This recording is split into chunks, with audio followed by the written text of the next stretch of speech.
Update. Am I the a-hole for telling my fiancé I would call off the engagement if he doesn't stop hanging out with my father because of a situation that happened with my ex? Original post. I, 27 female, have a complicated relationship with my dad, 55 male. He wasn't a bad father, but he's been a terrible husband. Growing up, I constantly found my mother crying because my dad had cheated on her again. He'd cheat, she'd lash out, he'd crack jokes to lighten the mood, which made her even angrier. Then within days, they'd be back to normal, until she'd catch him cheating again. I resented my father for this, and my mother somewhat for tolerating it so much. After college, I returned to living with my parents until I could figure my finances out. I met a guy I really liked, and he would come over to my parents' house most of the time. He and my dad got close pretty quickly. They would hang out together a lot, going on fishing and camping trips together.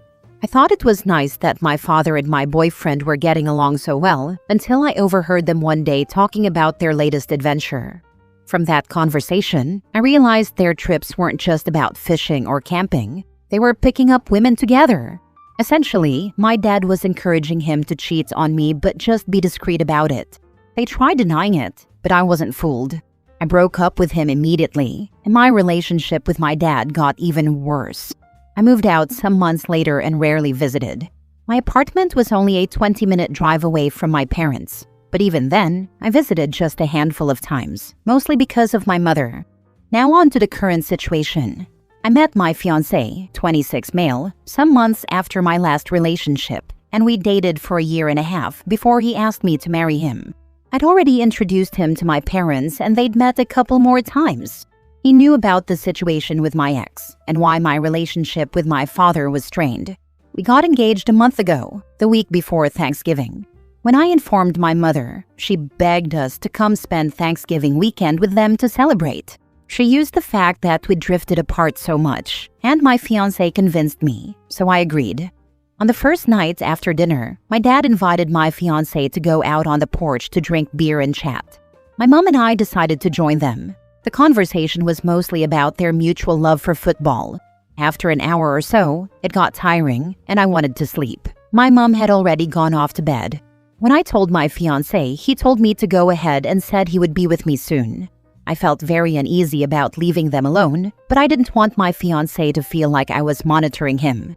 My fiancé accidentally woke me up when he finally came to our room in the middle of the night. When I asked him why he was coming to sleep so late and what they were still talking about for so long, he replied, "Football, of course."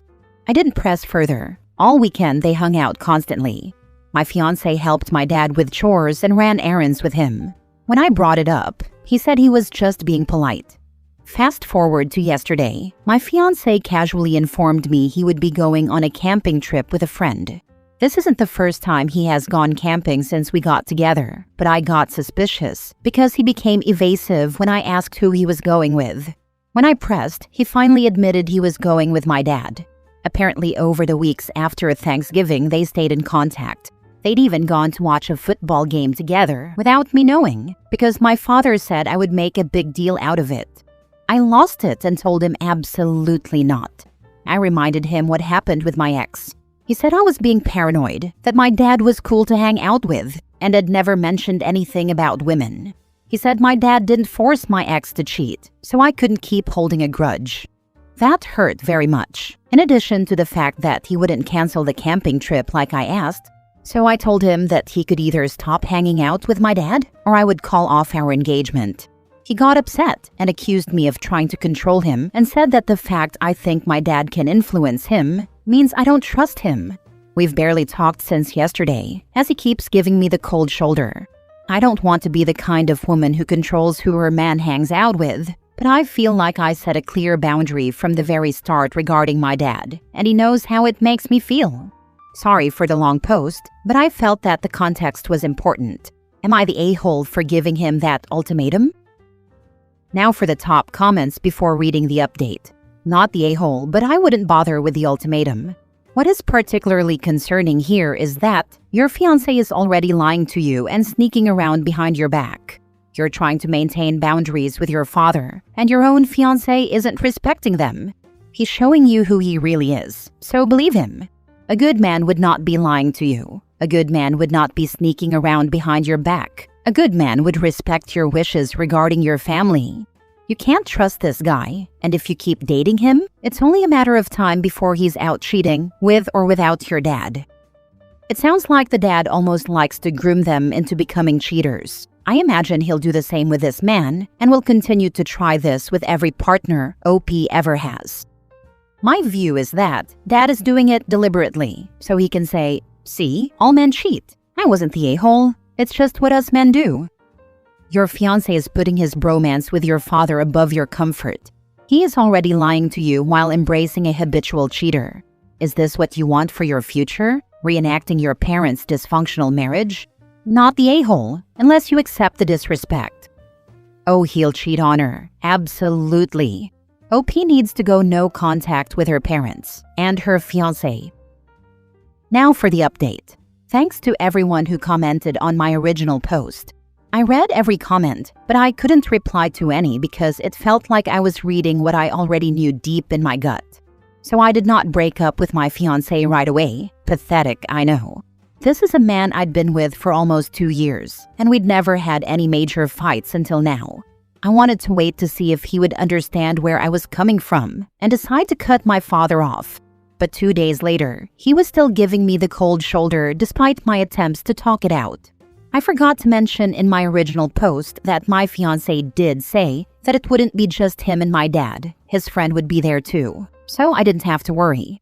But I think that's beside the point. What broke the pathetic bubble I was in was when a text came through his phone while he was in the shower. It was my father's number, and it said, "Has she cracked yet?" I finally understood that my fiancé had been giving me the cold shoulder to make me relent, and he had no intention of canceling the trip with my dad. Something broke in me, but it wasn't anger. I took off my ring and placed it on the nightstand. When he came out of the shower, I calmly told him that I needed him out of my apartment by the end of the week. He again tried to point out how unreasonable I was being, and how it was turning me into a controlling woman. I told him I didn't want to control his life, which is why I was asking him to leave. That way, he could be free to be friends with whoever he wanted. But I can't be with someone who doesn't respect my boundaries and thinks there's nothing wrong with associating with someone who hurt me so much. He changed his tune very quickly and said he would cancel the trip and stop talking to my dad if that would make me happy, but he didn't want me to leave him. I have to admit that I was tempted for a second, but I managed to stand my ground and told him I didn't want to be with him anymore. Then I left the apartment and drove to my parents' house. My calmness disappeared there as I ripped into my dad for being a POS of a human being, for constantly cheating on my mom and destroying my relationship again like he did before. I didn't expect a shred of remorse, and he gave none. All those who commented that he does this to prove a point were right. My dad told me that if I expect to find a man who'll be satisfied with just me forever, then I am living in a bubble. Men are designed to want variety every once in a while. I pretty much expected that, so I wasn't shocked. What broke me was my mother agreeing with him and telling me that I would never find the perfect man. Because all men cheat, but what's important is that you're the one he loves and comes home to at the end of the day. In my previous post, I mentioned being somewhat resentful toward my mom as well for taking so much crap from my father, but I had never looked at her and felt the disgust I felt in that moment. I calmly told her that wasn't true. She might have resigned herself to being with a POS, but I know I deserve so much better. I told my father I don't care if he disowns me, takes me out of his will or whatever. I don't want anything to do with him ever again. And I told my mom that I loved her, but until she gathers enough courage and self-respect to leave my dad, I don't want anything to do with her either. Then I left their house and drove to my best friend's house, where I proceeded to break down into pieces. Sorry if the write-up feels choppy. I've lost 2 of the people I care about the most, and it hurts like hell. But I also know that I have to put myself first for once after all the crap I've put up with. Like most of you, my best friend also suggested therapy, so I'm going to look into that. P.S. I know legally I owe my ex-fiancé a month's notice. He moved in with me 7 months ago, but I don't think I can stomach it for that long. Hopefully he'll leave within the week and not make things difficult for me. In the meantime, I will be staying at my friend's house. Thanks so much for all your responses. It comforts me a bit, even when I feel so crappy. not the a-hole. Wow, your father is a piece of work, and your mother is enabling him. Good for you for leaving that toxic stew. I hope you find a fulfilling life far away from all of these people. Thank you. Cutting my mother off hurt because I've grown up feeling so sorry for her and being there for her when she cried over my dad's cheating. So now she's going to be more alone than ever. I just pray this will make her realize her mistake and leave my dad. I would welcome her with open arms. OP, you did good. Disappointment and betrayal always hurt in the beginning, but after some time has passed, we will see that this whole situation was actually a blessing in disguise. Your ex showed you exactly who he was. And yes, therapy for sure. When a person has unresolved trauma, the tendency is to keep attracting the same trauma into our lives. You will find the right partner. To be honest, until the comments on my first post, I never realized the pattern. Maybe I've been looking out for douches because both my first two relationships, high school and college, ended with me being cheated on, though those had nothing to do with my dad. I never thought I needed therapy, and neither did I believe in it, but I will surely give it a try. Last story. Am I the a-hole for not letting my best friend take advantage of me? My best friend Diane and I have known each other since elementary school. Diane is dating Roy. He has 2 teens who stay with him half of the time. I'll refer to them as Diane's stepkids. Now on to the issue. I'm getting married in 6 months. My fiancé lives in another state, and I'll be moving to live with him. I own a condo, fully paid off, and I'm keeping it so I have a place to stay when I come back for work, meetings, and visiting family. My fiancé also has family here, so I estimate we will be back here every other month, more or less. Diane agreed to hold an emergency key in case maintenance needs to access my condo. I thought I had everything settled until 2 weeks ago. Diane and I met for lunch, and she said she had a proposal for me. Her stepson goes to college near my condo. She said it would be good if her stepson condo sat for me. That way, I wouldn't have to worry about the place when I'm not there. He would pay me a small stipend each month to cover any wear and tear. He would stay with his father whenever I'm in town. She said it would be a win-win situation, as I would be making a little bit of income on an apartment that would otherwise be empty. In a split second, I imagined all the liabilities I'd be exposed to by having a very social college kid living unsupervised in my home. Coming home and having to clean up behind him, complaints from neighbors, and my poor bed. Nope. Honestly, just the idea of anyone living in my home when I'm not there is unappealing. So I thanked my friend for the idea and told her I just didn't want anyone living in my condo. I wanted to be able to come and go as I pleased without worrying about it. She kept pushing the issue, telling me why it was a great idea, while I kept telling her no and explaining why. Finally, she said that on the basis of our friendship, would I at least think about it overnight? I told her that she was basically asking me to take on a tenant and all the financial and legal responsibilities that come with it. So if she truly believed this was a good idea, she and her boyfriend would have to sign a contract making them financially responsible for any and all liabilities.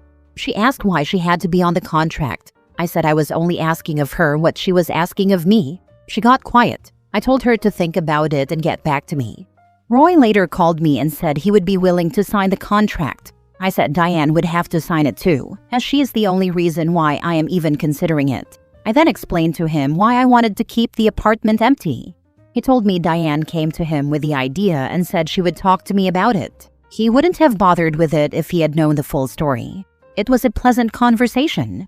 The next day, Diane called and said that I embarrassed her to her boyfriend. I told her that if she had just respected that I was not interested in her proposal, we would not have had this problem. Am I the a-hole in how I handled this?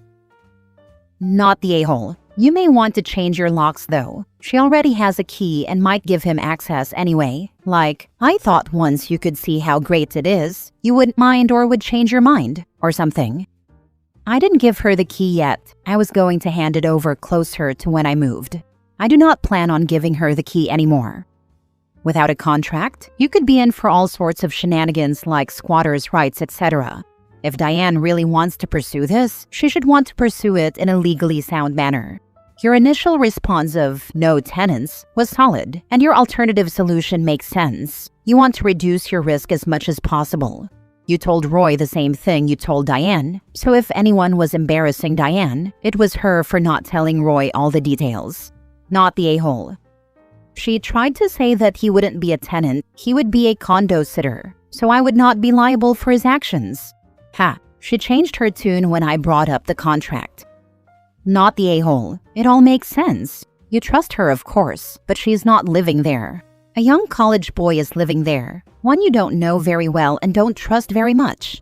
If they won't agree to you protecting something you worked hard to acquire, then you shouldn't rent your home to a college tenant on faith and trust. I wouldn't do it either. She said she would make sure he kept the apartment clean, etc. But what would happen if she broke up with Roy? Then I would be stuck basically supplementing someone else's college kid. If she was truly planning to make sure he kept it clean and maintained, she wouldn't have a problem signing the contract. She doesn't live with them. She isn't his mother. She has no leverage to make him do anything. All she could do is talk to Roy about it. And if they broke up, she couldn't even do that. Not the a-hole at all. You said no multiple times, she kept pushing, and the second you put actual responsibility on her, suddenly it wasn't such a win-win anymore. She's only embarrassed because your contract suggestion made it clear she wanted you to take all the risk, so her stepson could get cheap housing. And what is funny, the stipend he offered to pay is only 25% of what the rental value would be. It would not even cover the monthly maintenance charges. Even if you were inclined to do this, I would heartily advise against having it be a cut-rate amount of money. Full rent, assigned lease, by Roy and the son, and nothing less will do. But I think you should not do this deal at all. It's not going to happen. This entire interaction soured our friendship.